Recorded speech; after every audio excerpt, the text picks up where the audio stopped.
자, 매출 채권 보겠습니다. 매출 채권. 자, 정의 보시면요. 일반적인 상거래에서 발생한 채권이에요. 이 이름을 쓰려면 이거는 일반적인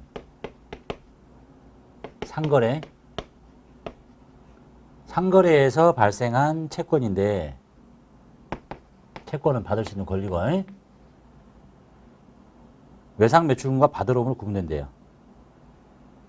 매출 채권은 종류가 두 개 있는데 하나는 외상 매출금이라는 이름이 하나 있고 쉽게 말하면 외상으로 월급 팔았다는 얘기고 받을 어음이라는 이름이 하나 있는데요. 어음 받았다는 얘기인데 요 이름을 쓰려면 일단 일반적인 상거래에서 발생한 채권이어야 돼요. 그래서 엄청 자주 나오는 말. 자, 그럼 일반적인 상거래가 뭐냐? 일반적인 상거래는 보셨듯이 당의 기업의 사업 목적을 위한 경상적 영업활동. 말이 어렵나요? 가방을 만들어서 내다 팔려고 하는 회사가 생긴 목적이 뭐야? 가방을 만들어서 팔려고 생긴 거잖아. 그것을 파는 게 일반적인 상거래라는 거예요. 여기서 경상적이라는 말은 늘 항상 생기는 거. 예, 경상적이에요. 그래서 일반적인 상거래라는 얘기는 당의 기업의 사업 목적을 위한 경상적 영업활동으로, 즉 다시 말하면 그 회사의 주된 영업활동이라고 보시면 돼요. 가방을 파는 사람은 가방을 만들어서 파는 게 영업활동인데 느닷없이 쓰던 차를 판다. 이건 상거래가 아니지. 맞죠? 자, 여기서 발생하는데 그래서 상품을 파는 사람은 상품 매출 거래, 제조기업은 제품을 파는 거래를 일반적인 상거래라고 부릅니다. 거기서 발생한 채권이 바로 두 가지가 있다. 첫 번째가 외상 매출금부터 볼게요. 말 뜻으로만 보면 외상은 뭔지 다 알죠? 물건을 외상으로 팔았던 거야. 외상 매출금.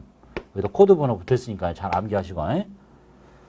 외상 매출금이란 일반적인 상거래에서 발생한 채권인데, 즉 상품이나 제품을 외상으로 팔고 그 대금을 아직 회수하지 못했습니다. 나중에 받아요. 그런데 보고기간 종료부터 1년 이내에 회수합니다. 그러니까 당좌자산이지. 이렇게. 자, 오늘 팔았어. 돈을 나중에 받아. 근데 요 보고기간 종료일이야. 여기서부터 날짜 세는 거 아니에요. 여기서 3월 1일에 팔았는데 여기 10월 달에 받아. 10월 말에. 그럼 여기서부터 날짜 세면 1년이 넘치지. 그죠? 그럼 날짜는 여기서부터 세는 거 아니라니까? 여기 보고기간 종료일로부터 세니까 1년 이내잖아. 이런 걸 보고 외상 매출금이라고 해요. 그래서 이 이름은 물건을 외상으로 팔았다고 쓰는 게 아니라 제일 먼저 봐야 될 게 지금 팔고 있는 거래가 상거래인지를 잘 봐요. 상품을 팔았는지, 쓸데없는 걸 팔았는지. 그걸 팔았는데 그 다음에 날짜를 봐요. 보고기간 종료일부터 1년 이내에 회수할 것 같다. 그러면 쓰는 이름이 외상 매출금인 겁니다. 아무 때나 쓰는 게 아니에요. 자, 예제 볼게요. 창제상에 상품 20만 원을 매출합니다. 느낌 왔죠? 자, 팔면 상품 매출 그냥 적으세요. 상품 빼지 말고. 상품 매출 20만 원에 팔았어요. 얼마짜리인지를 모르니까 빼낼 수 없고. 자, 물건 팔았어요. 수익 잡았죠. 반대쪽에 뭘 받아야 되겠죠. 이제 10만 원은 자기합수표 받아요. 자기합수표 뭐라고 불러요? 현금 10만 원. 왜요? 그럼 뭐 말 못하더라고요. 학원에서 얘기해보면 통화대용증권이니까 언제든지 아무런 제약 없이 통화를 바꿀 수 있으니까. 자, 나머지는 다음 달 10일에 받기로 합니다. 왜 상거래죠? 그럼 여기를 먼저 봐야 돼. 이게 뭐 하는 거냐? 상거래잖아. 다음 달 10일에 받는다고? 1년 이내잖아. 그러면 쓰는 이름이 이제 외상 매출금인 거예요. 무조건 외상이라고 해서 외상 매출금이 아니라. 이거 뭐야? 자산이야. 채권이에요. 자산 증가. 이쪽에. 두 번째 거. 수철상해에 상품 25만 원을 매출하고 상품 팔았다. 상품 매출 25만 원 잡고요. 수익 발생. 됐죠? 다음 돈 받습니다. 15만 원은 동점 발행 당좌수표. 동점이 누굽니까? 타인이죠. 타인이 발행한 당좌수표 받았어요. 뭐라고 불러요? 타인 발행 당좌수표. 현금. 왜요? 통화대용증권이니까. 언제든지 집어넣으면 돈 나온다니까. 그리고 나머지는 한 달 후에. 자, 이거 봐요. 상거래죠? 한 달 후에 뭐라고? 외상 매출금. 이렇게 하시면 되겠죠. 잉? 자, 그래가지고 이제 이건 뭐 배우는 거예요? 외상 매출 생기는 거 보잖아요. 그럼 이제 어떻게 되겠어? 한 달 후 외상 매출 대금을 돈을 받아요. 통장에 들어왔대. 보통 예금 집어넣어. 10만 원. 그리고 이거 싹 빼버리면 되지. 외상 매출금.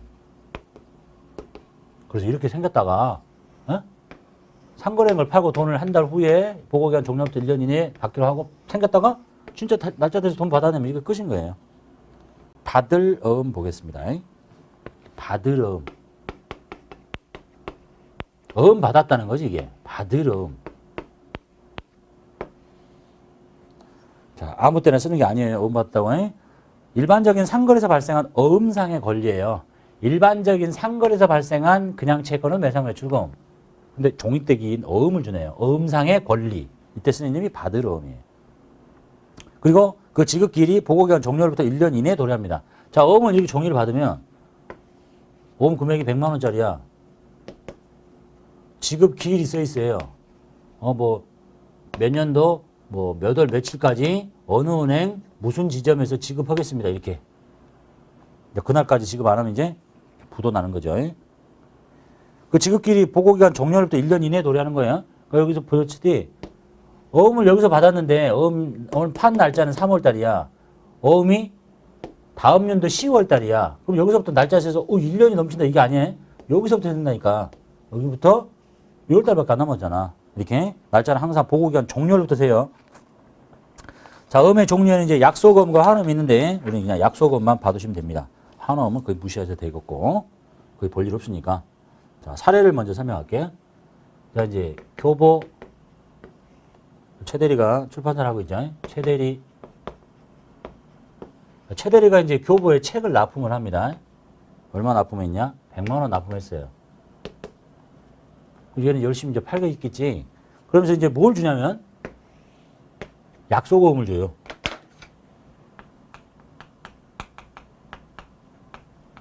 아까 이걸 좀 사귄 거예요? 100만 원짜리인데 몇 개월 언제 어디서 못 주겠다. 이렇게. 됐죠? 자, 그러면 이제 난 이렇게 하는 거야. 물건 팔았잖아요. 뭐 제품을 팔 수도 있고, 상품이라고 하고, 상품 매출이라고 이렇게 수익 잡아요. 수익 100만 원 잡았죠? 근데 이것을 한 달 후에 줄게. 그럼 여기가 뭐야? 외상 매출금이지. 근데 약속어음을 줬어. 이게 보니까 만기가 보고기간 종료부터 1년 이내야. 예? 그러면 이때 쓰는 이름이 이제 받을 어음인 거예요. 받을 어음. 100만 원. 이렇게. 자, 그래서 이제 이런 거예요. 얘가 누구야? 발행인이죠. 어음을 발행한 사람이잖아. 발행인. 나는 뭐야? 어음을 받은 사람이잖아. 수취인.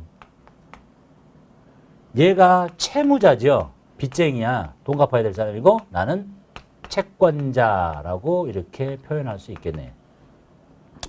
읽어보겠습니다. 약속어음이란 발행인이 얘죠, 얘. 채무자가 수취인에게 일정한 기일에 일정한 금액을 지급할 것을 약속한 지급 약속 증권이다. 그런 말은 몰라도 돼요. 그러니까 지급을 약속한다니까? 약속 증권. 언제? 몇 년도 몇 월 며칠까지 어디 은행 어디에서 지급하겠다고 약속한 증서가 지급 약속 증권인 약속어음이다라는 얘기고. 그 다음에 한어음 봅시다. 한어음은 뭐 객관식에 살짝 한번 나왔던 것 같으니까 이제 요것만 바뀌어요. 여기가 내가 이제 교부한테 책을 100만 원 납품을 했는데 뭘 주냐면 환어음이라는 걸 주더래요. 거의 뭐 현실에서 보기 어렵습니다. 뭐냐 이게. 여기서부터 다 바꿔볼게.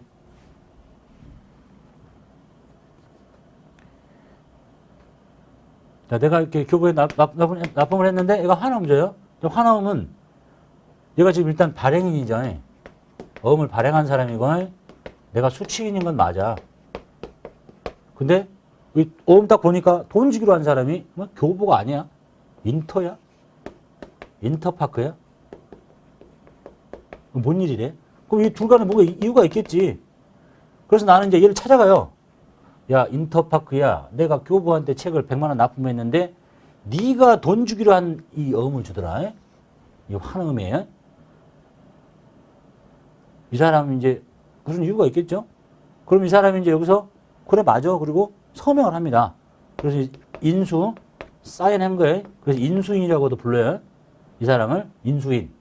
그리고 교보로부터 교보가 나한테 야 저쪽 가서 여기 인터파크 가서 돈 받아가라 이렇게 지명한 거죠. 그래서 이 사람을 지명인이라고도 불러요. 자 그러면 이제 무슨 이유인지 모르겠지만 둘 간에 뭐가 있었기 때문에 얘가 서명을 해요. 사인을 한단 말이야. 그러면 이제 이 사람은 지금 지명인이죠. 그때 이 사람은 채무자가 되는 거예요. 이제 얘가 채무자가 아닌 거야. 얘가 채무자가 되는 거야. 그때 나는 이제 채권자가 되는 거고 인수를 거절하면 부도난 거고 그 얘기를 하고 있습니다. 자 읽어볼게요. 환음이란 발행인이 예죠. 교보가 지명인에게 지명인은 인터파크가 지명받은 거야. 지명인에게 일정한 기일에 일정한 금액을 수취인인 나한테 돈을 지급할 것을 위탁합니다. 이건 지급을 약속하는 거고 이건 지급을 남한테 위탁하는 거야. 지급 위탁 증권이라고 부릅니다. 이거 중요한 말 아니에요. 그냥 읽어만 보시면 돼. 자, 환음의 수취인은 수취인 누구야? 나지. 지명인에게 지명당한 애죠. 지명인에게 찾아가서 지급 승낙을 받아야 됩니다. 너 이거 맞냐? 사인해. 그럼 얘가 이제 지명인이 승낙을 해서 환음에다가 사인을 이렇게 멋있게 사인합니다. 그러면 이 사람은 그때부터 지급인이 되는 겁니다. 이제 돈 줘야 될 사람이 되는 거야. 따라서 환음의 수취인 나죠. 나는 어음의 인수를 즉 사인을 받음으로써 어음상의 권리인 채권자가 되는 것이다. 그리고 이 지명인은 사인을 함으로써 어음상의 채무자가 되는 것이다. 라는 얘기를 하고 있습니다. 일반적으로 약속음 씁니다. 환음 거의 쓸 일 없다라고 보시면 되겠네요. 자, 사례 보겠습니다. 조철상해에 상품 40만 원을 매출했습니다. 자, 이제 여기 읽으면 바로 한쪽 튀어나와야 되겠죠? 상품 매출 수익 잡아요. 40만 원 매출했어요. 그 다음에 돈 받아야 되겠죠? 10만 원은 현금 받았어요. 현금 10만 원. 나머지는 동점 발행 약속금, 동점 사인이죠. 타인 발행한 약속금, 약속금 받았대. 자, 상거래죠. 어음 받았죠. 만기 봐야 되겠죠. 1년 이내에 받을 어음. 상거래고 만기가 보고기간 종료로부터 1년 이내에 도래하니까 받을 어음이라고 하는 겁니다. 이렇게 이때 생기는 거야 이제. 자, 그 다음에 창제상해의 외상 매출금에 대해서 동전 발행 약속금을 받습니다. 외상 매출금이 생길 때 어디에 생겼겠어요? 물건 팔고 이쪽에 외상 매출금이 생겼을 거 아니에요. 외상 매출금을 달라고 하니까 요거를 약속금을 발행해 주더래요. 이제 외상 매출금이라는 권리를 없애야 되겠죠. 다른 걸로 바뀐 거지 이제. 외상 매출금 10만 원 없애고요. 뭘 받았냐면 동점 즉 타인인 창제상해가 발행한 약속금 받았습니다. 뭐라고 불러요? 파드럼 10만 원 이렇게 이게 다죠. 외상 매출금이 생겼다 이렇게 없어지고 자, 그 다음에 이제 받으럼이 이렇게 생기는데 받으럼이 없어지는 방법은 여러 가지가 있습니다. 이거는 다음에 또 이어서 하도록 하겠습니다. 매출채권의 연습 문제를 풀이하도록 할게요. 2월 1일자 5일 상사에 상품 80만 원을 매출합니다. 그러니까 상품 매출 잡아야 되겠죠. 오른쪽에. 자, 돈 받습니다. 대금 중에서 50은 외상.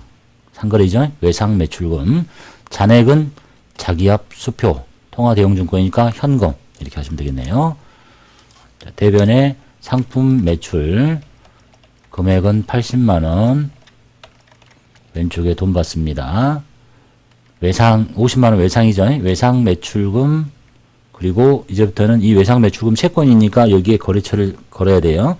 거래처 입력하는 방식은 뭐 F2키 누르고 찾을 수도 있고 제일 빠른 방법이 여기다 놓고 이름 두 자리만 이렇게 치시면 돼요. 그리고 엔터 있으면 바로 찾아집니다. 확인. 그리고 금액은 50만 원.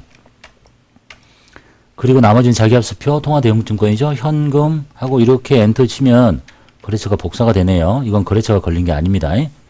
보기 싫으면 스페이스바로 누르고 복사되고 싶지 않으면 여기서 엔터 치고 오른쪽 화살표로 가시면 돼요. 이해되셨죠?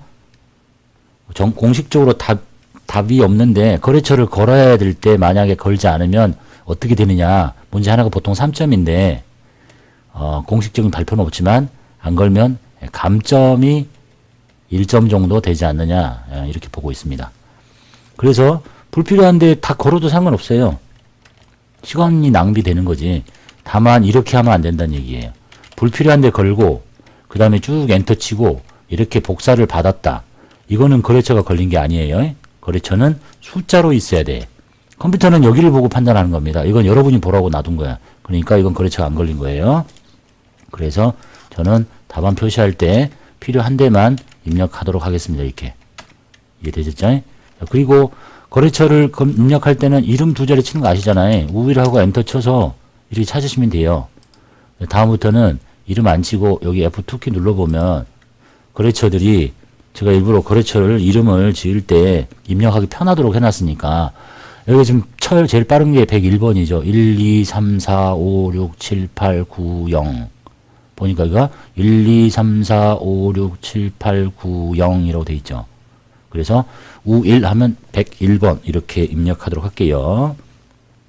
여러분은 이제 시험장에서는 이름 두 자리 쳐야 되겠죠. 문제가 몇 개 안 되니까. 저는 문제가 너무 많아서 할 때마다 이름 두 자리 치고 엔터 치고 창 떠서 또 찾아서 엔터 치고 이렇게 너무 시간 걸리니까 바로 그냥 이름 두 자리 치는 걸로 진행하도록 할게요. 두 번째 거.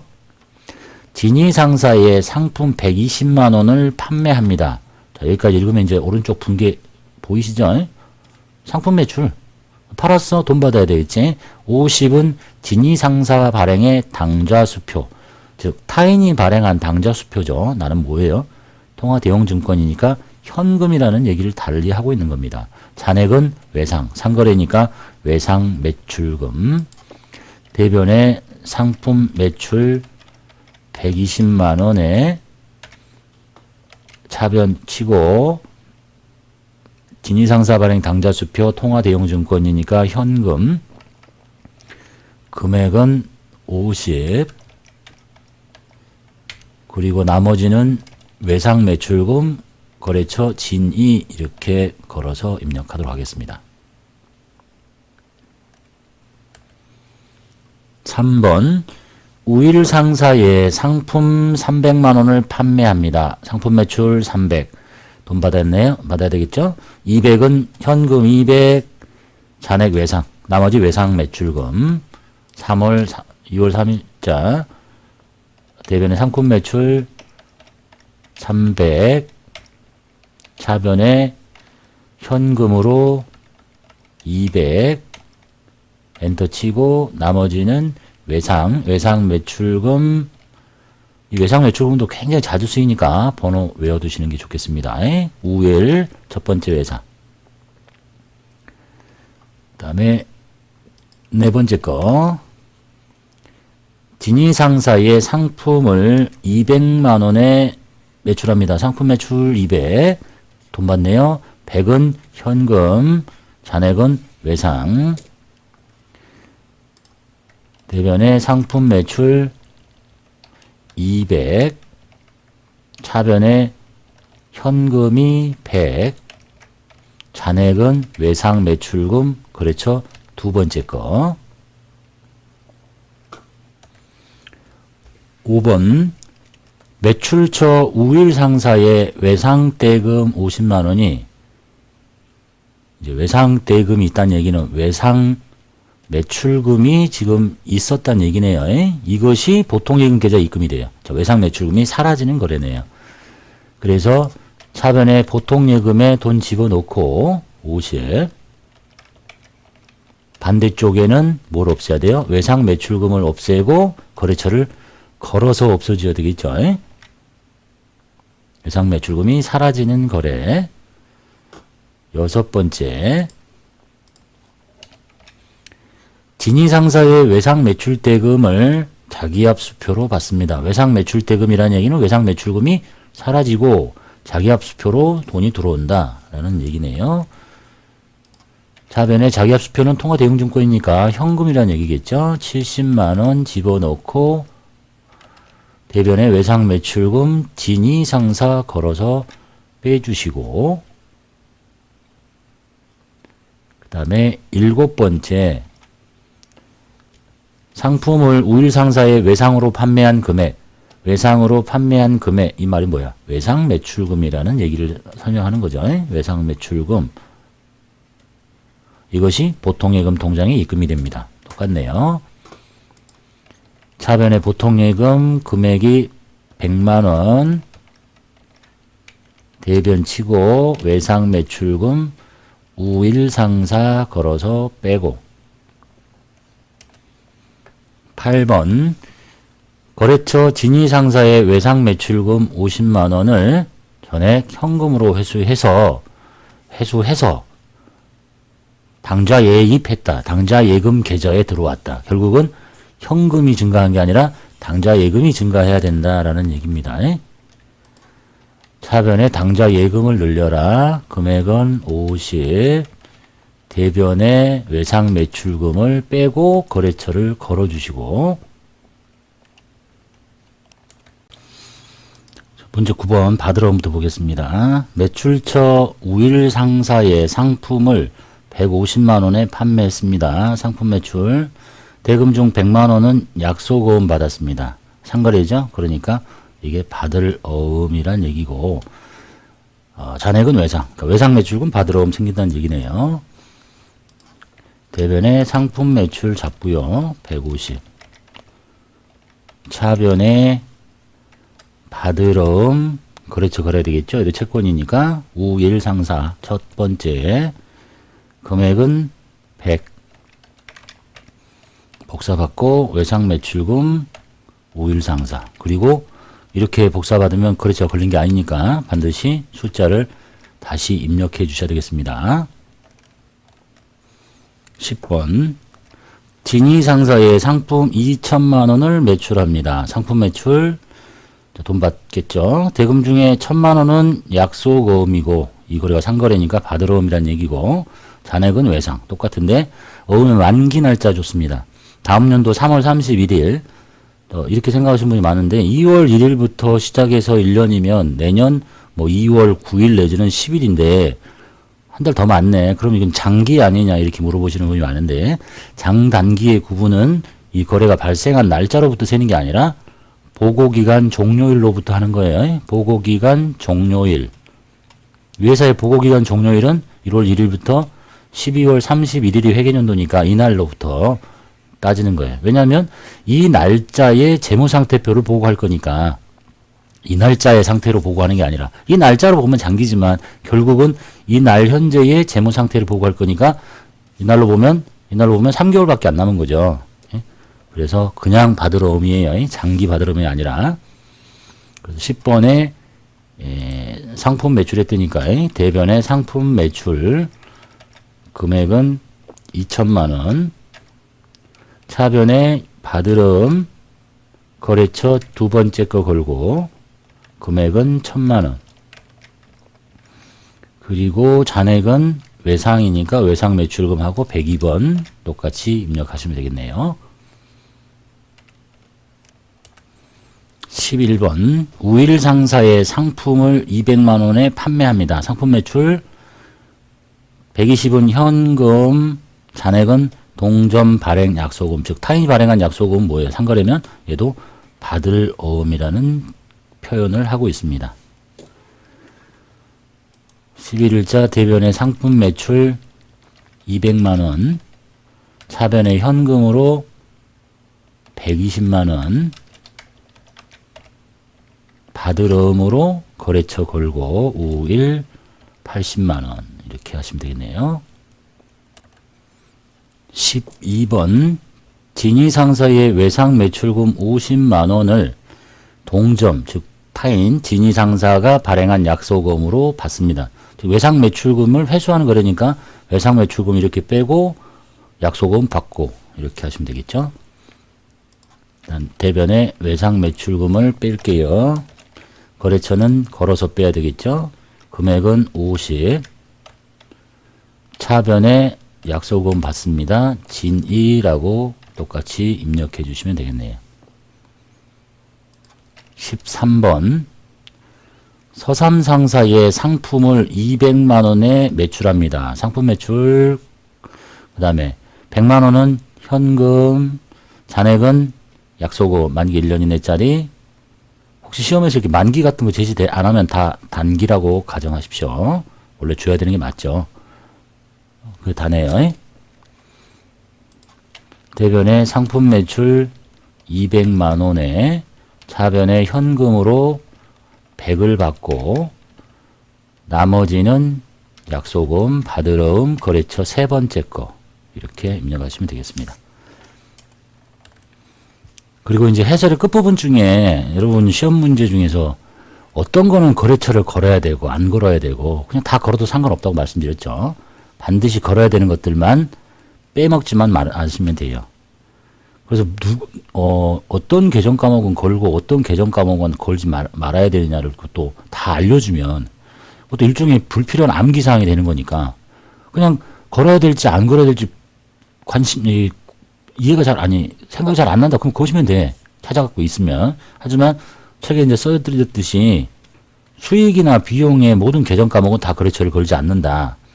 그 다음에 뭐 재고자산, 유형자산, 무형자산, 자본계정도 걸지 않는다. 그러니까 결국은 당좌자산이나 뭐 투자자산, 뭐 기타 비유동자산 중에서 걸어야 될까 말아야 될까가 생각이 안 나면 그냥 거시면 되겠다. 하여간 무턱대고 이런 걸 다 거는 건 아니다 이런 얘기입니다. 근데 실무상으로 회사에서는 보통예금도 관리하고 싶으면 다 거는 거예요. 이 시험에서는 보통예금은 관리 안 하니까 안 거는 거고. 자, 거래처 원장 첫 번째가 상품의 외상거래에 관한 기장 방법에 대한 얘기를 잠깐만 들어만 보시면 되겠네요. 자, 인명계정, 인명이라는 건 사람이라는 얘기입니다. 자, 인명계정이란 상품을 외상으로 매출하거나 매입하는 경우에 발생하는 채권 세무의 증감을 처리하는 계정 과목을 거래처의 사람 이름 또는 상호로 처리하는 방법을 인명계정이라고 합니다. 자, 거래처 수가 작은 경우에는 총괄적인 외상매출금이나 외상매입금 계정 대신에 각 거래처의 인명을 사용하게 되면 각 거래처별로 채권이나 채무의 잔액을 쉽게 파악할 수가 있다는 얘기입니다. 즉 물건을 이렇게 매출하고 상품 매출하고 우리 외상매출금 이렇게 했지만 거래처가 이렇게 안 되면 여기다가 그냥 우일상사 외상거래 또는 뭐 진위상사 진위상사 이렇게 한다는 얘기야. 그런데 그러면 이제 거래처별로 채권 채무 잔액을 쉽게 파악할 수 있다. 자, 그런데 이제 문제가 있다는 얘기예요. 자, 거래처 수가 많은데 인명 계정을 사용하게 되면 원장의 계정 과목 수가 엄청 많아져. 원장이라는 얘기는 이렇게 여기에서 여기가 우일상사, 진위상사, 서삼상사 막 이렇게 생긴다는 얘기야. 그렇기 때문에 외상매출금이나 외상매입금의 총액, 잔액 등을 파악하기가 어려워요. 거래처별로는 알 수 있는데 많으니까. 자, 이런 불편을 줄이기 위해서 각 거래처별로 거래처별로의 외상거래는 매출처는 외상매출이면 매출처 원장, 외상매입이면 매입처 원장이라는 보조 원장에다가 적게 되고 원장에는 외상매출금, 외상매입금 계정을 설정해서 보조 원장의 각 계정의 명세를 총괄적으로 처리하게 된다라는 얘기입니다. 자, 우리는 이제 이렇게 하고 있는데, 그래서 우리는, 외상거래가 생기면 외상매출금, 외상매입금 이렇게 해요. 그렇게 분괴를 할 거야. 그렇게 해왔죠. 그리고 거래처를 등록했었잖아요. 입력할 때. 그 거래처가 입력이 돼 있으면 이런 원장들이 자동으로 작성이 된다는 얘기입니다. 자, 그래서 이제 그것들의 구조를 한번 봐볼게요. 자, 원장이라는 게 있고 이게 외상매출금 계정입니다. 우리 요 계정 과목을 사용하잖아요. 물건 팔 때 외상이면 반대로 사올 때는 외상매입금이니까 정반대 상황이에요. 자, 이걸 씁니다. 그러면 이게 자산이기 때문에 왼쪽에는 외상매출금의 전체 증가 금액이고 이쪽은 감소 금액이야. 감소라는 얘기는 회수했다는 얘기입니다. 그럼 1370에서 320 회수했기 때문에 나머지가 이제 외상매출금을 회수하지 못한 금액. 이렇게 외상매출금이라는 이 계정별 원장에서는 전체의 금액에서 회수된 금액, 잔액을 이렇게 파악할 수가 있습니다. 그리고 외상 매출금 입력할 때 거기다가 거래처를 입력해주면 이제 거래처 원장이라는 게 작성된다는 얘기예요. 이게 이제 거래처 원장을 열면 우일 상사만 따로 보겠다. 즉 우일 상사에 여기가 외상 매출금만 보이는 거예요. 그래서 우일 상사의 외상 매출금 증가, 진인 상사의 외상 매출금 증가, 그게 합쳐진 게 회사 전체의 외상 매출금 증가 이렇게 되는 거고, 우일 상사의 외상 매출금 회수, 진인 상사 외상 매출금 회수, 그리고 미회수 이쪽 합계가 회사 전체의 회수액인 거고, 이렇게 관리하게 된다. 그래서 통제 계정이라는 얘기는 우리는 이제 실무적으로는 외상 매출금이라는 이름을 쓰고, 외상 매입금이라는 쓰고, 그 다음에 거래처별로 얼마인지를 알고 싶으니까 이 계정 과목에다가 반드시 거래처를 입력해가지고 나중에 매출처 원장 만들어지고 매입처 원장이 만들어져서 임명별로 증가 감소 잔액을 확인할 수 있게 된다라는 얘기를 하고 있는 겁니다. 자, 거래처 원장 메뉴를 보도록 하겠습니다. 자, 프로그램에서 보조 원장인 매출처 원장과 매입처 원장은 우리 이제 프로그램에서는 이걸 거래처 원장이라고 합니다. 장부관리에 들어가서 볼게요. 장부관리에 거래처 원장 가서 내용으로 봅시다. 회사는 4002번이고 2월 1일부터 외상 매출금 입력했으니까 이 엔터 치고 외상 매출금을 이렇게 쳐볼게요. 거래처 엔터 치고. 자, 그러면 이제 이게 우리가 외상으로 판 거래처니까 이게 이제 매출처 원장인 거예요. 사온 것은 아직 없으니까. 그래서 이렇게 한 게 계정이고 차변 대변이고 여기가 계정 과목은 외상 매출금이지만 우일 상사 것만 있는 거야. 그래서 외상 매출금에 우일 상사의 자산이니까 이쪽이 증가한 거예요. 외상 매출액이 증가했고 회수 증가. 그래서 잔액이 이만큼 있다는 걸 알 수 있다. 이게 매출처 원장이다. 이런 얘기입니다. 그 다음에 다른 사람 거 한 페이지 넘기면 이번엔 진인상사 거 여기 있죠? 진인상사 거 또 마찬가지예요. 진인상사의 외상 매출금이 증가 회수 증가 회수 잔액 이렇게 된 게 매출처 원장이고 이것을 가능하게 해주는 게 외상 매출금이라는 전표를 입력할 때 거래처를 입력해 줬기 때문이라는 얘기입니다. 그걸 입력해 주지 않으면 이렇게 안 된다는 얘기겠죠. 여기에 이렇게 이런 것들을 입력해 줬기 때문에 그렇다는 얘기예요. 봅시다. 2월달치 한번 보면 이런 것들 쭉 이렇게 해놨었잖아. 그러니까 여기에 자동으로 그 회사별로 원장들이 별도로 집계가 되고 그 다음에 통제 계정인 계정별 원장을 이미 한번 보신 적 있죠? 기간 2월 엔터 치시고 계정 과목은 외상 매출금 쳐보면 자 이건 이제 회사 전체의 내용이죠. 이게 통제 계정이라는 얘기지. 똑같아요. 이렇게 있고 여기는 이제 외상 매출금입니다. 계정별 원장이니까 외상 매출금이 자산이잖아요. 이쪽이 증가, 이쪽이 감소. 그래서 전년도에 올라온 것부터 시작해서 증가, 감소, 증가, 감소, 잔액 이렇게 돼 있고 이것들이 여기에 거래처가 입력됐기 때문에 거래처 원장에 가면 우일 상사 것만 따로 집계를 한다는 얘기지. 그게 이제 아까 봤던 요거란 얘기예요. 진위 상사 거. 이 전체 내용 중에 요 우일만 보이는 게 이거. 그 다음에 진위만 보이는 게 여기에는 진위 즉 거래처를 입력해 줬기 때문에 이것이 이제 우리 프로그램에서 계정 과목을 사용하면 계정별 원장인 통제 계정이 관리가 되고 거기다가 전표를 입력할 때 이렇게 거래처를 걸어주면 거래처 원장인 매출처 원장, 매입처 원장이 별도로 작성이 되게 되는 방식으로 진행이 된다라는 얘기입니다. 시험에서는 이제 장부를 보고 읽을 줄만 아시면 되고 여러분이 회사에서 실무하실 때 이렇게 전표 입력하고 거래처를 관리해야 어느 거래처의 외상대가 얼마 남았는지 이런 것을 관리할 수 있겠죠.